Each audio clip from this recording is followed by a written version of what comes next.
Hello friends, welcome to your channel Fundoor. Today I am going to unbox and review a new board game, Gold Crush. This is an adventurous treasure hunt with lots of fun, laughter and achievements. Before starting the video, if you are new here, please consider subscribing for more fun videos. This is a fun family game for 7+ years. 2 to 4 players can play this game at a time. Inside the box we have game board, rule book,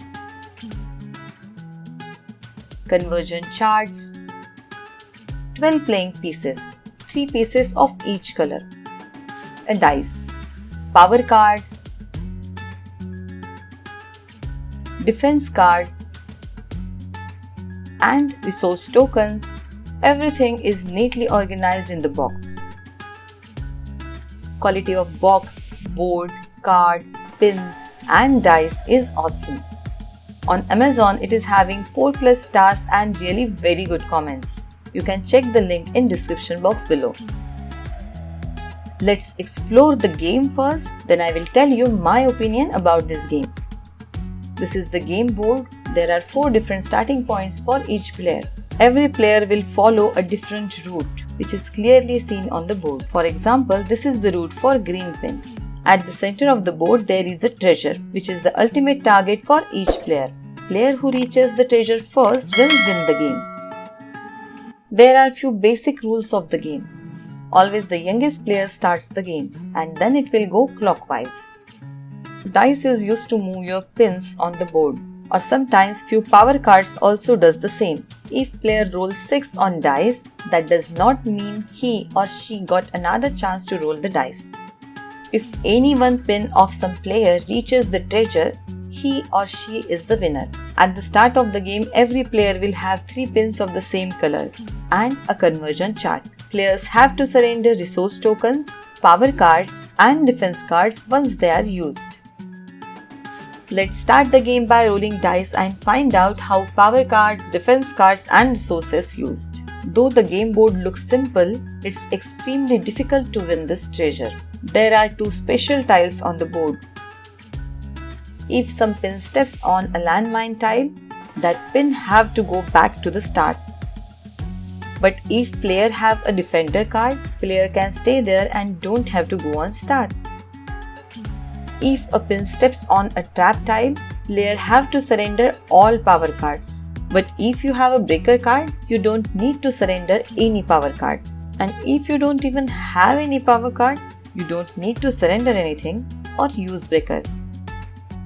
Third danger is attack. If any of your opponent steps on the same tile you're on, it's an attack and you will have to go back on start. But if you have life, you don't need to go on start. At the same time, you can also attack on other players.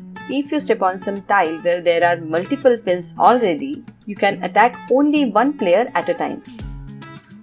There are many other tiles on the board. If a pin steps on a gold tile or gem tile, player will get resource tokens accordingly. If the tile have 1 gold or gem, then player have to collect 1 resource token. If there are 2, then 2 resource tokens can be collected. If a pin steps on breaker, defender, life, jump, steal, tornado or whip tile, you will get that power card or defense card accordingly. Players can also collect power cards and defense cards using resource tokens. Every player have a conversion chart, which is a guide to convert their resource tokens to power cards or defense cards. Once resource tokens are used, players have to return them to the respective pile. If you look at the conversion chart, different combinations of resources returns different power cards or defense cards. This is where the players have to decide what they need the most to win. Players have to make their strategy according to current placement of pins on the board. There are 5 types of power cards: roll twice, jump, steal, tornado and whip. Usage of power cards and defense cards is mentioned on the card itself. It makes the game simple to understand.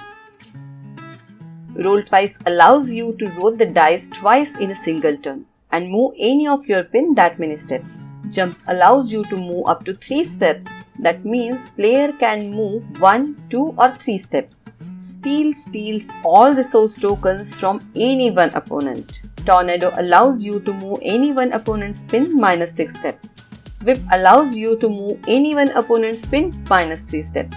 Using Tornado and Whip, player can even plan attack from one player to another. This game is absolutely dependent on how you make strategies. As you can even control moves of opponents, it's too difficult to win and fun to play.